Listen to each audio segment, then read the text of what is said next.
1931 का वर्ष था। विशाल सभा भवन खचाखच भरा हुआ था। लोगों के नेत्र उस महामानव के दर्शन के लिए व्याकुल थे।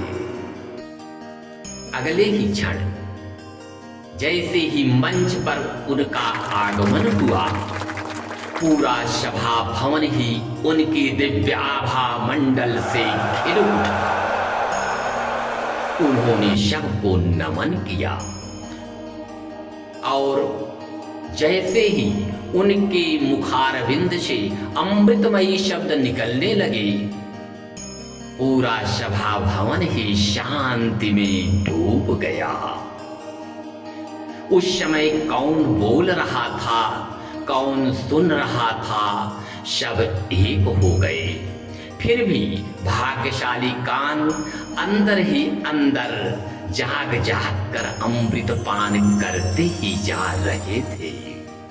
किंतु जब वक्तव्य समाप्त हुआ, सभा भवन छोड़ने का समय आया, तो कुछ और क्षण दर्शन के लिए लालायित नेत्र व्याकुल हो उठी। मन दुखी हो गया। किसी तरह तो उठ खड़ा हुआ, पर पैर आगे बढ़ने को तैयार ही नहीं थे। किंतु शिक्षा तो यह थी कि इसी संसार में रहकर सारे दायित्वों को पूरा करते हुए हमें भगवान को पाना है, हमें भगवान को पाना है। ऐसे प्रेम की मूर्ति एवं ईश्वर प्राप्त महामानव थे श्री परमहंस योगानंद जी। श्री परमहंस योगानंद जी स्वयं में एक शास्त्र थे। उनके मुख से निकला हुआ प्रत्येक शब्द ज्ञान युक्त अथवा ईश्वर महिमा मंडित हुआ करते थे। कभी कभी प्रवचन के समय परमहंस जी की चेतना दिव्य सत्ता में खो जाती थी और हाल में उपस्थित श्रोताओं को भूलकर वे ईश्वर से ही वार्तालाप करने लग जाते थे। उनका संपूर्ण अस्तित्व ही प्रेम एवं आनंद में उमड़ पड़ता था। वे अंदर ही अंदर उस परम सत्य का दर्शन कर लेते थे। फिर वही सत्य लोगों के सामने विह्वल होकर कहने लगते थे। तत्क्षण लोगों को विशेष आशीर्वाद की अनुभूति होती थी। परमहंस जी के हृदय में प्रेम का सागर लहराता रहता था। सरलता विनम्रता तो कूट कूट कर भरी हुई थी। किसी की छोटी भी समस्या को वे एक असली माता पिता की भांति सुना करते थे और उसका समाधान किया करते थे।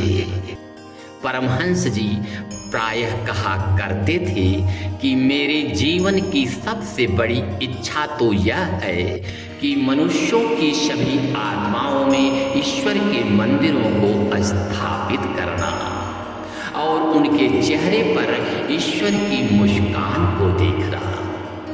उनका कहना था कि सिर्फ तुम भगवान के हो जाओ और उन्हें अपने को समर्पित कर दो, देखोगे कि भगवान तुम्हारे लिए क्या क्या नहीं करते। कभी कभी परमहंस जी यह कहते हुए बहुत दुखी हो उठते थे कि यह संसार किस प्रकार रात दिन तुच्छ सांसारिक चीजों के पीछे कैसे भाग रहा है। उसे यह नहीं मालूम कि इस हृदय मंदिर में क्या क्या होता है, जहां दिव्य आनंद दिव्य शांति का खजाना भरा पड़ा है और उसे लोग भूले हुए हैं। जिस परमात्मा को पाने के लिए संतों को कई कई जन्म लग जाते हैं, वहीं पर पूज्य परमहंस जी ने संसार को एक ऐसी प्रविधि दी है जिसके द्वारा हम एक ही जन्म में ईश्वर को पा सकते हैं। वह है क्रिया योग विज्ञान, जो गृहस्थों के लिए भी ईश्वर की प्रत्यक्ष अनुभूति कराने वाला विज्ञान है। परमहंस जी का हृदय विश्व हृदय था। उन्होंने स्पष्ट कहा है कि मेरे लिए न अमेरिका है, न भारत, न जर्मनी है, न इटली, हर कोई मेरा भाई बहन है, एक ही पिता की प्रिय संतान। इस सत्य को जब सब जान जाएंगे तो पृथ्वी अपने आप स्वर्ग बन जाएगा। परमहंस जी के जीवन के अंतिम पड़ाव पर भविष्य को लेकर कुछ प्रिय शिष्य चिंतित हो उठे थे। सर्वज्ञ गुरुदेव एक अवसर पर कहने लगे कि जब मैं शरीर में नहीं रहूंगा तो क्या हुआ? तुम्हारे हृदय की एक पुकार पर मैं दौड़ा दौड़ा चला आऊंगा, तब तुम जान जाओगे कि मैं तुम्हारे कितना निकट हूं। हाँ, मेरी इच्छा तो यह है कि मैं बार बार पृथ्वी पर आता रहूं, पृथ्वी पर आता रहूं। मित्रों, परमहंस योगानंद जी के प्रेममय व्यक्तित्व और उनके संसार के प्रति योगदान की किसी पुस्तक के पृष्ठों में समीक्षा नहीं की जा सकती। वे तो साक्षात देव प्रतिमा थे।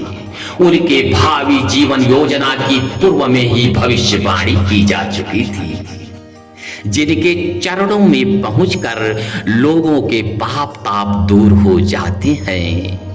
जगत के कल्याण के लिए जो आए थे और आज भी जो जगत का कल्याण कर रहे हैं, ऐसे परम पूज्य परमहंस योगानंद जी के चरणों में हम कोटि कोटि प्रणाम करते हैं।